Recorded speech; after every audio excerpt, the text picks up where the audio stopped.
I'm going to put a word. You won't see it. Okay. So right now it's at the bottom of the screen. Yeah, I don't see it.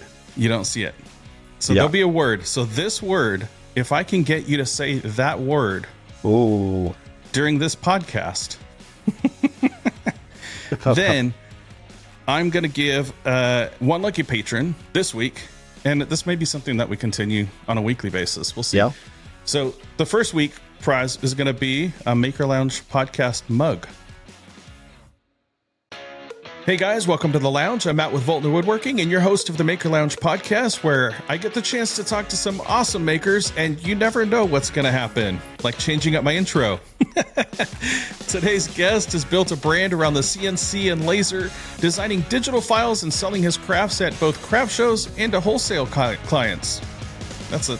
Should be a much easier word to say. When potential customers ask for a better price, he gives them the bird. Website, that is. Andy Bird with Andy Bird Builds is here in the lounge. That was awesome. That is the first time I've ever heard my name used in that way. Wow.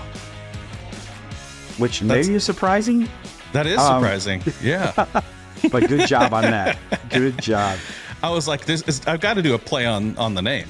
Yeah. Right? Like, you have to do that. Mm-hmm. So it took me a few minutes to get that one. I'm sure good. I know you've probably never given a potential client the bird. No, there's some of them I wanted to, but I've never actually done it. So yeah, the secret bird. The secret bird. Yeah. Before we get to the episode today, I want to thank our sponsor, Surf Prep Sanding. Whether you're looking for the highest quality of sanders, dust extractors, or abrasives, Surf Prep has what you need to take your project to the next level. I've been using Surf Prep for a couple of years now and know firsthand the quality of their products. The amazing family who stands behind their brand is by far the best in the industry. Use code MAKERLOUNGE, all one word, for 10% off your order at surfprepsanding.com. And when you use that code, then I can get more abrasives to make me less abrasive. Please, people, go buy Surf Prep stuff. Please. Yeah. So we'll be talking about profiles and CNC and laser and stuff. I have a little surprise for you. So a surprise. Yes. So not only is this podcast sponsored by us, the amazing folks at Surf Prep, but also by the patrons. So I'm going to do a little something for the patrons. So I'll announce all the top tier patrons at the end of the episode, but I've got a little fun game I want to do, and it's going to be a giveaway to one lucky patron this week. If you say I'm going to put a word, you won't see it. Okay. So right now it's at the bottom of the screen. Yeah, I don't see it. You don't see it. So there'll be a word. So this word, if I can get you to say that word during this podcast, then I'm going to give one lucky patron. Yeah. So the first week prize is going to be a Maker Lounge podcast mug. So it's got this logo on this one side. If you're not watching this on YouTube, you should head over to YouTube. That's a sweet design. I like that. It's kind of my alternate logo. I did a test case on it, and everybody preferred this one. So the one that you see currently. But it's the saw blade with the beard is what does it. Yeah. Yeah. I mean, that's just I thought it was clever. It was clever. Yeah. And then this one's like this other one. It's got a saw blade with a microphone kind of in the middle of it. It's kind of cliche. So, but it'll have both on there. So when you're drinking your morning coffee, whoever wins this, if you say that secret word, again, it's right here at the bottom of the screen. Andy can't see it. Unless it's Andy or Matt Voltner, I can't see it because that's the only thing I see at the bottom. It's not one of those. No. Okay. All right. Yeah. And I tried to tailor this one to see if you can, because you'll probably say this word. Okay. And so I hope I pick up on it, and maybe what I'll do is I got to find my sound effects. But maybe I'll do something like this if you say the word. Okay. All right. So I'll be ready to go. So, well, I hope for one lucky winner, I say the word. Right. Yeah. As he pulls out the dictionary, just starts reading through. Tonight's podcast also sponsored by Britannica. Hey, you never know. Right. I'll throw some hints your way as we go through the podcast. All right. Yeah. So Andy Bird Builds. What's the origin story of all that? Oh, okay. I like sharing. I really like sharing this story. I don't share it nearly enough, so thank you for asking me. But back in 2018, so believe it or not, that was 5 years ago now. That's hard to believe. It is hard to believe. Yeah. So, 2 years didn't exist in the. That's true. So it's actually been in 3 years. It's only been 3 years. Yeah. So in 2018, well, we can back up even a little bit further. So 2014, when my wife and I bought our first house, we did a bunch of DIY projects. And so I think that's when I first started like accumulating tools, like just DIY tools. Right. And then 2018, I found out that my job, I had a day job at the time, and I found out that it was, so I worked for a local government municipality, and I found out that they were going to be contracting what I did out to a third party. And so it sent me down this rabbit hole. It wasn't a very good time. It wasn't pleasant. My wife and I moved halfway across the country for this job, and I worked there for 6 years. And like I think on a deeper level, well, I'll share that here in a second. But so I found that out, and it kind of just set me down a path of day job wasn't going well. Like I almost needed a hobby, or I needed something else. So I started watching YouTube and came across woodworking DIY stuff, and one thing led to another. And then you went to second base in the woodworking. Yeah, I went to slid into second base. So for my birthday in November 2018, my wife actually bought me my first table saw, and that was the turning point. I would say is getting a table saw, and I made my first few cutting boards. We still have them in the kitchen. What was the first table saw? It was a rigid, a 10-inch rigid from Home Depot. It was just a DIY. I think it was like $300-400. But I made a few cutting boards. We still have them in our kitchen and still use them.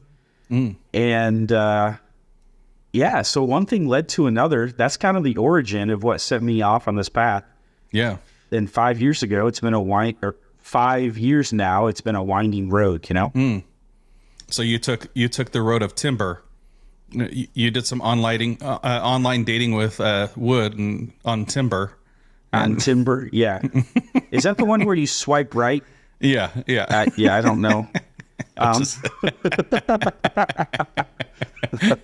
We should start a woodworking site, like, wait, pick your wood. Yeah. Timber.com.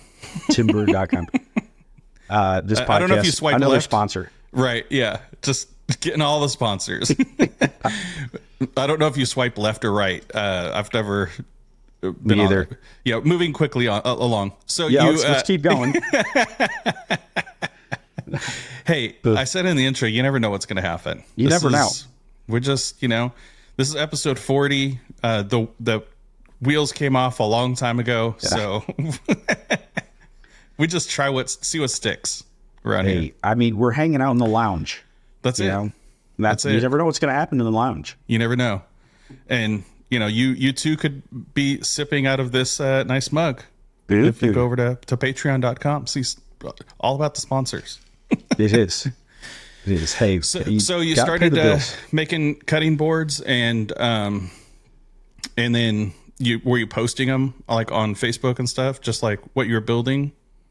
Yeah. So I was, if you actually scroll all the way back on my Instagram page, like my very first couple posts, you can see those first cutting boards. And, you know, it's really interesting. Like, I wasn't a big social media person before all of this. Like, I didn't have an Instagram account before I started woodworking. Really? Yeah. I just had a Facebook account. And I remember that awkward feeling of like, I take a picture and I post it and then people like it. Like, it was just completely foreign. Yeah, because they weren't friends, right? Like, Facebook started as like a friend thing, like where everybody's friends. Yeah, like I knew them, but like strangers liking my picture was just a weird concept. Yeah, when you say it out loud, I mean, it makes me sound like a weirdo. But yes, you're right.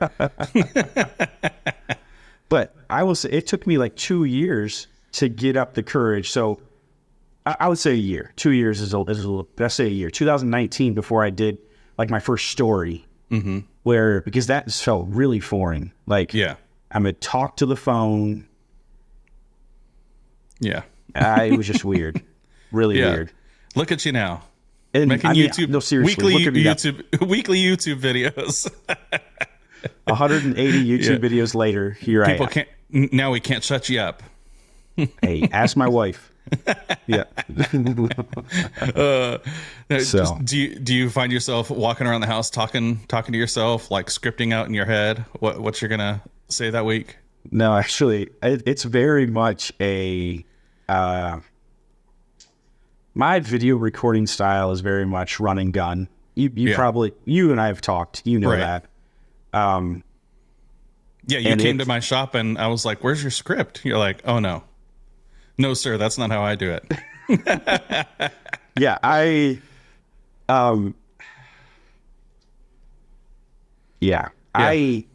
I go back and forth between, I do script, like not word for word, but generally. Yeah. But man, it messes me up. It gets in my head. Right. I get in my head and I just need to go and, you know. That's an advantage. I mean, if you do it well, like because you're a subject matter expert of what you do. I think, you know, there are people who aren't necessarily subject matter experts and they're trying something new. And so if they don't have the script, then it's hard to talk about something with that authority. But so like if I were to talk about and I know CNC and lasers and stuff like that, but if I were to like really go deep dive and talk about different bits and stuff, and I'm gonna scratch my nose if I'm giving you a hint on that secret word. Don't forget that secret word. But if I'm talking about different types of bits, I may, you know, fumble a little bit, and so having that stuff written down for me is kind of, you know, my saving grace in that when I go to edit. Yes. Yeah. So I definitely get that. Bits are tough. Bits can be tough. Outcut bits, downcut bits, compression bits, you're getting close. Bits. You're getting close. Bowl and tray bits. So we'll come back to that. We'll come back to that, folks. He's trying to pick up on that secret word for the patron, one lucky patron winner. Just in case you forgot about that. I'm trying, folks. I'm trying to get you. Yeah. But so you, how many videos are you kind of planning out? Well, let me back up. Let's kind of go back to your origin story. So you were doing Instagram. And you weren't doing YouTube yet at that point. No. So what was kind of like your focus, and when did you decide like, oh, I think I should take this over to YouTube? You and I actually met through Instagram. Yeah. Yeah. Which is crazy to think, but right. Yeah. Total internet stranger. My mom always said, my mom always said, don't meet people you met on the internet. And what I do, I drove to Houston and met somebody I met on the internet. Yeah, when you're like, hey, I'm gonna come out there to Houston and stuff, and I told my wife, I was like, oh, I have this friend coming to Houston, and she's like, you've never met this guy before? I'm like, no, but he's a friend. Like we've talked a lot, and she's like, but he's a stranger from the internet. Is he staying here? And then when she met you, she's like, oh, he's awesome. Hey, we got a guest room if you need it. Yeah. It was great. That was a great visit, by the way. I love that. That was a year ago now. Did you know? Is it really? It came up on my phone. It was 1 year last week, I think. Wow. Yeah. Wow. Yeah. Well, yeah. Now that you say that, I remember us sweating out in that garage. Oh, it was so hot. It was so hot. I just ordered a mini split, so cool. That will be changing soon. Cool. So getting back to your question. Yeah. What made because I put a lot of thought into this. I was trying to grow on Instagram, right? And my whole philosophy was, I don't know where this is going to go. I have a day job. This is on the side, but I guess whatever it evolves into, I just need to start building an audience somewhere. Right.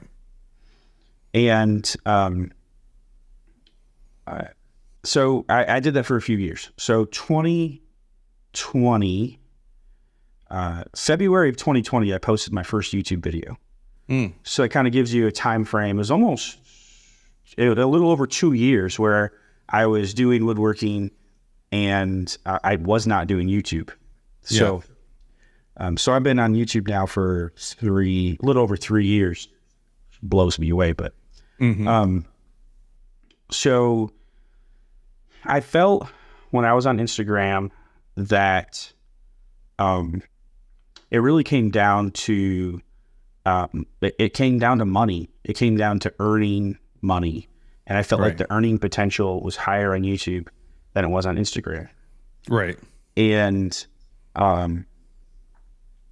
I've had a couple big influences and people I've met along the way that were on YouTube. And so I had talked to them about it. And, Instagram. I heard someone say, I forgot who this was, but I heard someone say, it was like an Instagram update. This was in the last year. And someone said, oh, Instagram, just the fledgling new app on the market. Right. You roll out a new update and it crashes the entire app. It was a joke. They're not new. Exactly. They've been around for how many years? Right. And it's just, I have a love-hate relationship with Instagram. Yeah. Well, yeah, Instagram is like the teenager. It just can't make up its mind. It's just like, I want to do this. No, I want to do that. I want to be this. I want to be that. Yeah. Yep. When you ask, kids growing up, like, oh, what do you want to be? Like my she's turning 12 this week. And it's like, okay, what do you want to do? No, I don't know. And it's different than it was last week, Yep. That's what Instagram for is. You. Yep. And so, you get, I was very guilty of chasing algorithms and chasing follows.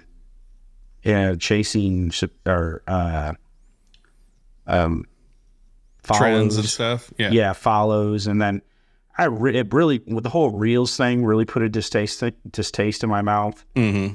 And now you're pushing Reels. And so, at that time, we weren't making any money at all on Instagram. Right. But yet brands, the weird thing about Instagram is brands invest so heavily into Instagram. Right. Which is it's a bizarre place, really. Well, yeah. And now, I was talking to, I was just on another podcast the other night, and I was talking to them about how brands, it's not only are brands investing in ads, but now they're investing in creators who are basically their mouthpieces now. And so there's just so many different, when you scroll, you're either going to catch an ad or you're going to catch an ad. Yeah. A direct ad or an indirect ad. Right. Yeah. Yep. You made the decision to go on YouTube, which smart move. You're now at closing in on 85,000 subs on YouTube. I am. Yes. Which is amazing. Thank you. Yeah, it's been a journey. It's been, it's over 3 years, 180 videos. So it's a lot of work. Yeah. Right. Yeah. I think going back to what made my decision, I'm a firm believer in, I only have so much time to invest and I can't be everywhere. Right. And so, what I found is whatever platform I'm in that I want to grow on, I have to be intentional on that platform. Mm-hmm. And so I felt like I needed to sit Instagram down and focus on YouTube and come up with a plan. And if that's where I wanted to grow, then that's what I needed to do. And so Instagram kind of had to take a back seat. I can't post. I don't have a social media manager. I'm doing everything. So I can't, and I tried posting everywhere. It's just hard to do. So anyways, I was very intentional on that move to YouTube in 2020. Yeah. Yeah. So when you started the YouTube channel, did you have a focus kind of going into it, or were you just kind of a generalist? It was a generalist. DIY projects and woodworking is where I started. And that was my focus for about, trying to think here. Because just recently you've started doing more of the CNC and laser stuff, right? Over the last year and a half or so. Yeah, I would say my 3 years has been split. I would say a year and a half I'm more a generalist, and then I slowly start to niche down. Yeah. Over the last year and a half. Yep. And as far as your growth, as you started to niche down, did you see anything that stood out to you, or is it like just a natural compound growth type thing that's happening? One of the top things that I've ever done in my business where I've seen the biggest return is niching down. I know there's a lot of different philosophies on niches and versus, why. Who you call a niche? But, being wide, this could be offensive too, being wide or narrow. Mm-hmm. I eat too much, so I'm a little wider than I should be. You and me both, dude. Yeah. I'm going to have to put us on the widescreen on YouTube. Yeah, right? Me, not you. It's all, hey, no, I don't blame you. It's all of that good food down in Texas. I'm jealous of the food down there. So good. Yeah. I'm so jealous. All we have up here is bourbon. Hey, that'll do it to you too. So, yeah. Well, yeah, I know you and I have talked about niching down and stuff because you know my abysmal YouTube story and the struggles that I've been going through. And, I really do feel like, okay, yeah, I can't be a generalist anymore. I think I need to get more focused on the channel. And that's where I've seen your stuff kind of pick up, is when you started doing more of those CNC related and laser type stuff, mainly on the CNC, but I think you're going more splitting the lines or something. I would say I'm a little heavier in CNC router stuff because that's where I started. Right. Like my personal experience. So a little heavier there, but yeah, definitely trying to equal out the laser stuff as well. Yeah. So, there's a couple sayings, and these aren't original to me by no means, so I'm not taking credit for them, and I don't remember the first time or the first person that said it, but something I think about often and thought about when I was planning, like I got a niche down, was the riches are in the niches. Nice. I've heard that quote a lot. Mm-hmm. And another one is when you try to appeal to everyone, you end up appealing to no one. Mm-hmm. You kind of get lost in the crowd. Right. And so when it comes to like developing an audience, everybody's not going to like me. Mm-hmm. Everybody's not going to like what I do.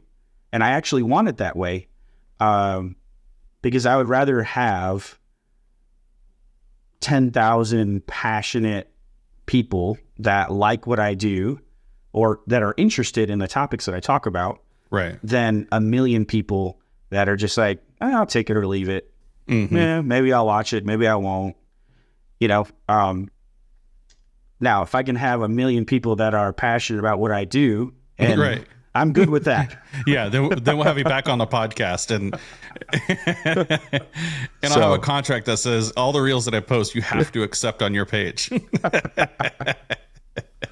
So I remember Andy when he was just a small time creator at 84,000 subs. Yeah, yeah. So I mean that was my train of thought with niching down. Yeah. So that's good. In my experience in the last year and a half, it has been true. Yeah. It was a scary move, but it was a good move, you know? Yeah. So now you've got like you've worked in doing your own or working with somebody for having your own bits. Yes. And stuff.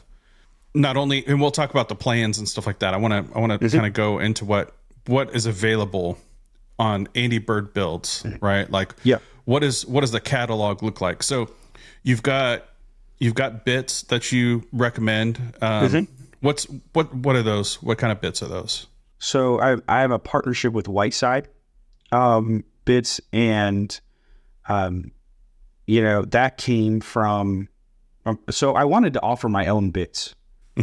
I went down that path and manufacturing my own bits.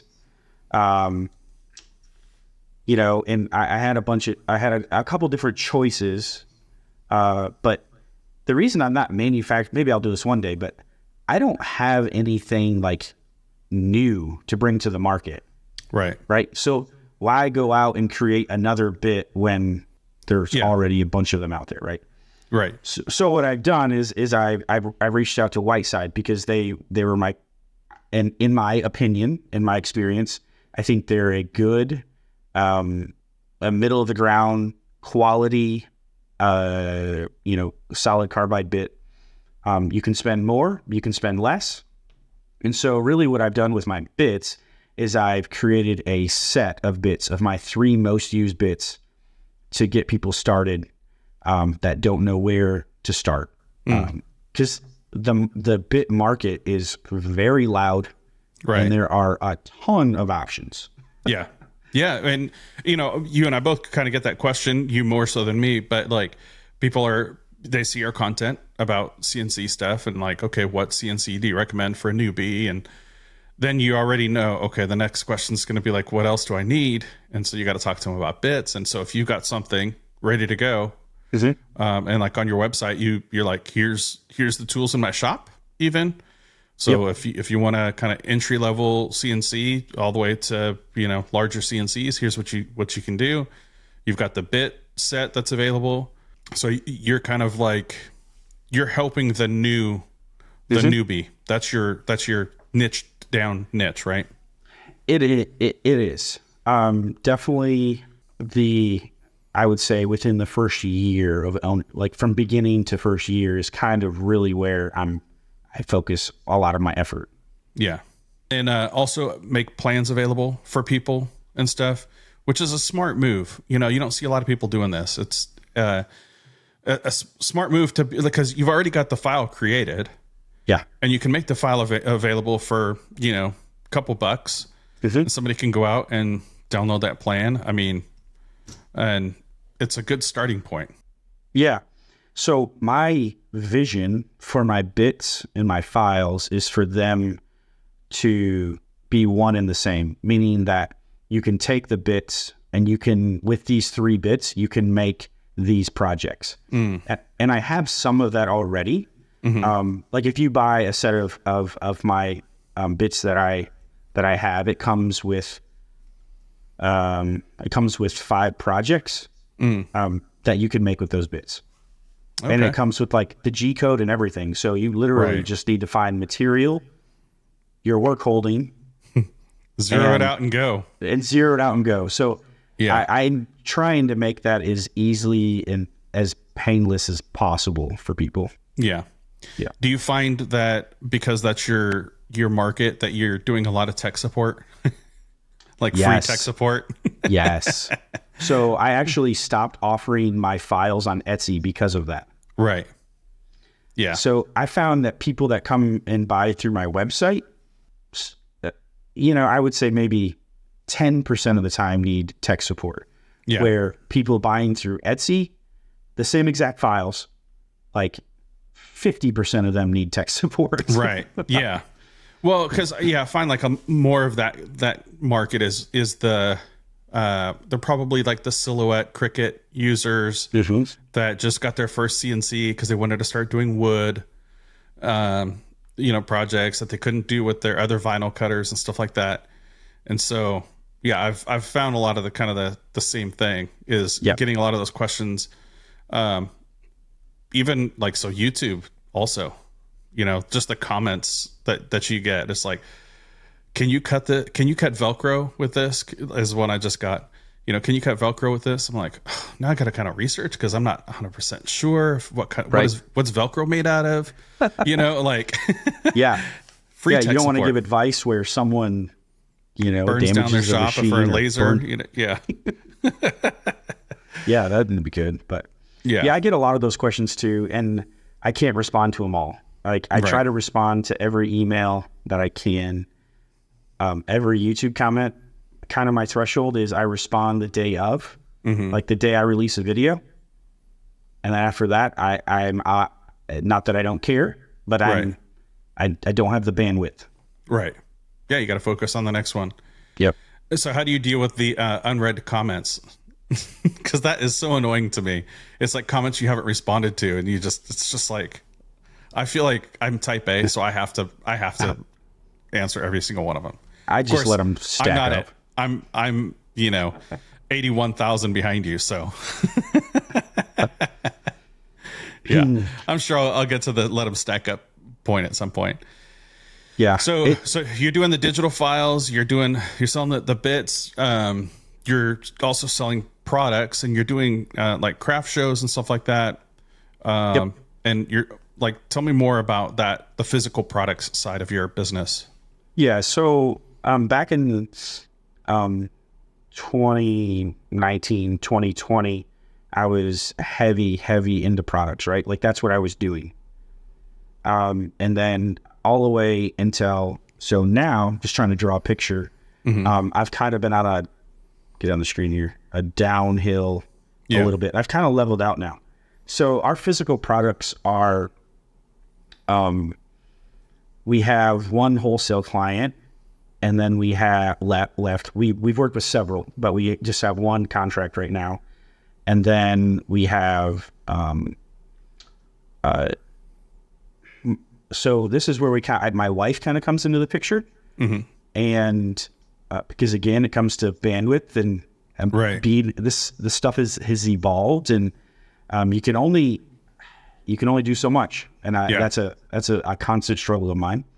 But so starting September 1 to the end of the year is really when the physical products that we make for our own product is when we start selling them. So we'll list them on Etsy, we'll list them on my website.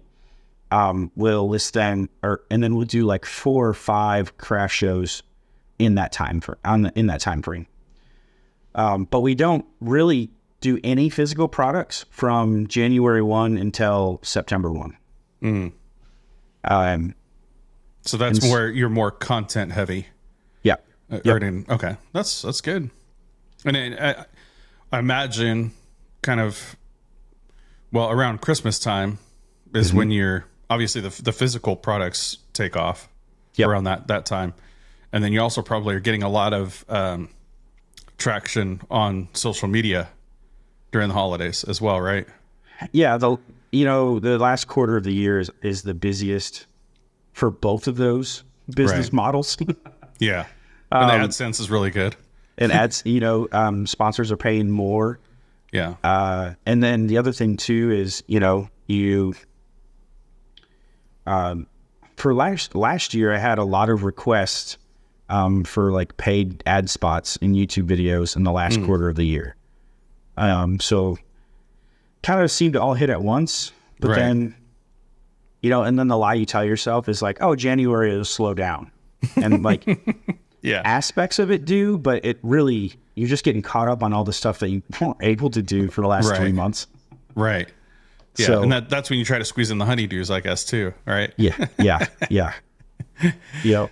So I see a nice sign behind you that you made, and he's for those of you listening on audio medium. There's a Andy Bird Builds sign, and he's pointing, and so you got that sign. Do you have a lot of your products in your house? I know you mentioned the cutting boards, but do you is your house like a walking market of products that you make? Yes, it is. It is. Yeah. Because I find that you're either one or the other, right? You either make a ton of things for your house, right? And it's like you go over to those people's houses and you're like, oh, yep, you made this, you made this, you made this. Or they're so busy doing client work that you never do anything for your own house. And it's like, oh, I have nothing to show here, but you want to go out into the shop? Right. I would say from 2018 to about a year ago, I did a lot of stuff for the house, and I would do a lot of stuff for friends, and they would pay me side jobs and stuff like that. But the last year I kind of shut it all down. And again, it was a time thing, I feel it gets to an interesting point though. This brings up an interesting point within me because, I think a lot of creators, or a lot of makers, they start by making things. And now I'm realizing I'm getting to a point where I don't make things nearly as much as I used to. Right. Just for making's sake, right? Yeah. And so now it's like, oh, I'm running a business and that's what I wanted, but I also want to make things. Yeah. It's a weird place to be. Yeah. And so I don't. You've hopped on the fence, and now you got one on one side and one on the other. You're trying to, straddle the fence. Someone commented on the YouTube video not so long ago. It said, I was talking about turning your CNC hobby into a profitable side hustle, which is my course I just released about a month ago now. Okay, and we can talk about it here in a second. Yeah. But and someone said. He said, turn your hobby into a jobby. I was like, yep, that's what I did. Right. Yeah. Thanks for calling me out, bro. Yeah. I was like, that's a good one. That's, yeah. So, well, yeah. And you were friends with Bao, and when he made the leap, it's like, you don't ever hear from him now because he's so busy doing that. Yep. And pretty much everybody that makes the leap, they're like, oh man, I can't wait to do this full time because then I'll have more time to enjoy. Yeah, but you end up just working. Yeah. I forget what the there's a law about or a theory or whatever, but basically if you plan to do your 8 hours of work in 2 hours, you'll get it, you'll fill that time. Or if you space it out and say you could get it done at 8, but you plan to do I'll take 20 hours to do something. You're going to fill that 20 hours with exactly that. Yep. And so if you don't plan it out, then you're going to be stuck. Yeah. And I feel that way with growing my business. In order for my business to grow, I have to either do more of what I was doing, which really isn't the point. I don't want to do more. Yeah. Because that's not sustainable long term. But so that means I have to do something different. And so even where I'm at right now in my business is in order to grow, I'm constantly in an uncomfortable state of I've never done this before. I'm not an expert at writing sales copy. I'm not an expert at email marketing. I'm not an expert at, and so I find myself constantly being dragged into the deep end of the pool. Right. I think not to survive. Sometimes at the beginning, it very much was survival. Right. Yeah. But to to grow, to help more people, to offer more products, to, to make everybody's CNC journey easier. Like that's where I find myself now. And so now you're doing a course, or you have an online course. Yep. Tell me more about the course. What's the strategy on that? Yeah, so the course is called Turn Your CNC Hobby into a Side Hustle. Or Jobby. Or Jobby.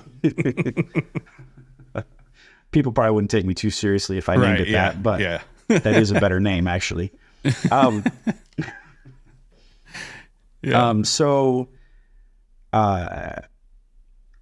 creating this online course terrified me. It was one of those things I'd never done before. Yeah. And I didn't want to, you hear horror stories of online courses and about, people just creating them for cash grabs, and like they're not really delivering on the value that they proposed, and a lot of different things. It's the last thing I wanted to do, right? Right. And I didn't want to be lumped into that category, like even a little bit. So I wrote this course last summer. I just released it 6 weeks ago. It was finished being written last summer. Right. So it's an audio. It's a video course with supplementals. Yep. So it's hosted on on Podia. I use Podia, and okay. I really like that, and so it has a video component. So the video component is the main meat of the course, and then it has quizzes at the end of each section, and then it also has like additional resources listed in each section. So I've gone through and like created worksheets and created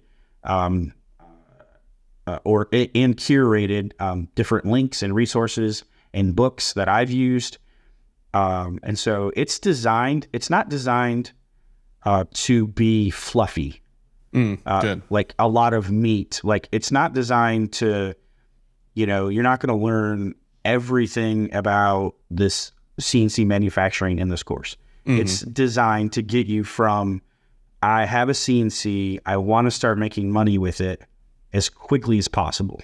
And I did that intentionally. And so it's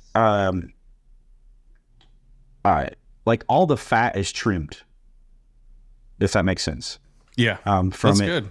And I want it to be concise but still very potent and meaningful. So how long to, like, from point A, or like from start to finish, could somebody go through that course? So I designed it to take a week. Okay. Yeah. Yep. And then is there plans for additional modules, or like there is a 201 class? Both possibly. Yeah. Okay. So I've already added one module. I'm trying to add one module a month. And then whoever buys the course has lifetime access, so they can go back and take it as many times as they want. They can reference it, and then additionally, they get new modules every month. So, gotcha. That's cool. Yeah, I think that's a great idea. I think between the digital files and like what you're doing for your business is you're diversifying your income, right? Which is every entrepreneur tells you to do, right? Any smart entrepreneur tells you to do is diversify your income streams. So yeah, you've got the social media side with that coming on. You've got the courses, the digital files, the physical products, doing the craft shows. Yeah. What else you got up your sleeve? Well, I have the CNC Inner Circle, which is my paid community. And that is, we have a great group of about 20 people in there, and we're really, it's a really fun, so it's hosted on Discord. Okay.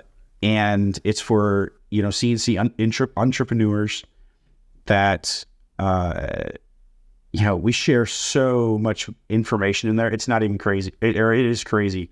It is mind blowing the amount of just experience that people share in there. And we lift each other up, and encourage each other, talk about product ideas, talk about issues that we're running into. Like, it's a really fun group, and people spread out from all over the country. Right. So it's really neat. Yeah, that's the cool thing about Discord. I'm in a few different Discord channels, or what do you call them? Servers, yeah. And what's really interesting to see is, like, some that are just like dormant, not a lot of conversation happening. And then some that is just like, oh my gosh, you go in there and the whole page is lit up with new stuff every day. But yeah, that's kind of my goal for the podcast, is trying to get people into, community where they can chat about different things, and, anything from general woodworking type stuff to CNC and lasers. And it can be a community where people can just ask questions. 'Cause, I think that's something that's lacking in, you can't really get that on Instagram. There's Facebook groups, but I rarely use Facebook. Like, my wife and I have a joint Facebook account, so she monitors all that kind of stuff. So I don't know. I just not a big fan of Facebook. Yeah. And then it gets so convoluted with everything. And so Facebook groups are great, but the problem is with Facebook groups is it's like the wild, wild west, Right. Like, there's no moderation. There's no, like, if someone asks a question in a Facebook group, they're probably going to get beat down. Right. People insult them. Yeah. And it's just not a good community. Right. Yeah. And I'm sure there's ways around that, but it is really hard to police on Facebook. Right. So I actually got some flack for charging for my group. So I charge $27 a month. It's a subscription. Mm-hmm. But the main reason I did that is that people take it seriously. Like, it's a barrier to entry. Yeah. And if there is truth to the, if you don't, some people, things that are free, people don't take it very seriously. Mm-hmm. But if they put a little skin in the game, right, like, they're much more likely to engage and in turn get value from that. Right. So that's the model, and it's worked out really well. That's actually been going now for a year and a half. And we've had probably 50 people, I'm just estimating here, 50 people jump in and out. Some are in for a few months and then they leave. But we have a core group of 20 to 25 that have been there for a year and a half, and it's really great. Yeah. Well, and it's good that it's also very niche down. Is it? So you can really focus on different things. Just like if somebody's like, hey, how do I get the smoothest cut on my plywood edge or something like that? Like, what bit should I use? Yep. Yeah, exactly. Our conversation that's going on right now is someone's trying to figure out the kerf offset on box joints. They're talking about lasered box joints and getting a good fit. And so that's been our latest discussion about that. So yeah, technical side of things. Right. I'm trying to throw you a bone on the secret word. Oh. Curve. So I already said that word. If somebody was trying to get the smoothest cut on a plywood, over. What type of bit would they use? A downcut bit. Okay, but tell me more about that bit. A spiral downcut bit. Okay, talk to me a little bit more about that. A Astra coated spiral downcut bit. Tell me about the spiral. Oh, you made this hard. I made it really hard, I guess. Wow. Yeah. Okay, hang on. Yeah. More about the spiral. We can see if they can do it next week. I can't say the word because then like a 3 flute. Did I say flute? You said it. Yes. All right. So one lucky winner will win one podcast or one Patreon member will win one of these mugs. So I'll do a drawing on that this week and announce it. Nailed it. Man, that was... Flute. It was a good word. It wasn't easy. Right. Because I was like, oh, if you say end mill, or if you say, because I figured you were going to say an end mill or V cut, V groove or whatever. I was like, okay, flute. I think I can work flute in here somehow. Yeah. But it was hard. It was hard for me. Yeah. I don't think we would have gotten there. So I'll have to make them a little bit easier for future guests. There you go. Or just keep it hard. Yeah. Well, that's what she said. And never resisted. That's what she said. Joke. I set you up for that one. Yeah, that's what she said. So you're doing the courses, and but I want to talk about the wholesale stuff. Yes. So I know we're kind of running on time here. So maybe briefly, and then maybe we'll carry a little bit of that into the after show. Maybe get into more of the specifics. But so you do some wholesale stuff. You've been doing that for a little bit. Yep. Yeah. So I guess that's kind of where I got traction initially on YouTube. People like with the CNC stuff. It really me doing wholesale work and the way I approached it was really that resonated with people. Yeah. And so, I've had several clients, 5 or 6 wholesale clients. And when I say wholesale, basically I'm making someone else's product, or making a product and they're reselling it, to the final user.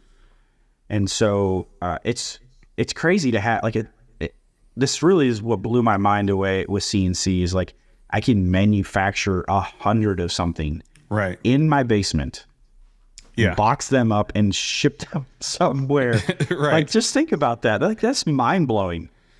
Well, I know for me, that's the reason why I got a CNC in the first place was, you can make cutting boards and stuff like that. But then, charcuterie boards, I was doing a template for it. And then I was flush trimming them with, on the router table. And I'm like, I could do this on the CNC. I could probably, build longer boards and nest them and stuff like that. And then once I figured that out on the CNC, it was like production city, for holidays and stuff like that. I think, people think, oh, you get a CNC so you could do one-off projects, which you can. But the big moneymaker where you're going to really pay that machine off is by batching things out. Yep. Because repeatable projects. Yeah, absolutely. The repeatability, is just the things that you can do is mind blowing. It's, I always tell people you design it once, and it takes some design work up front. Yep. But then you just use that file. Once you dial that file in, you use it over and over and over again. It doesn't matter whether there is no difference whether you use that file once or a million times. Right. I think I'm the same as you. That's why I ended up getting it. It was because I was like, wow, I really can make more. The repeatability was the edge. But I dove into wholesale. My first wholesale client, and I'll save, I got some different things to talk about. We'll talk about in the after show with wholesale clients. But my first wholesale client was actually someone that sold on Etsy. So, I saw the market and I saw everybody trying to make things and sell them on Etsy. And I'm like, wait a minute here. Like, why am I beating this bush? Trying to sell one-offs.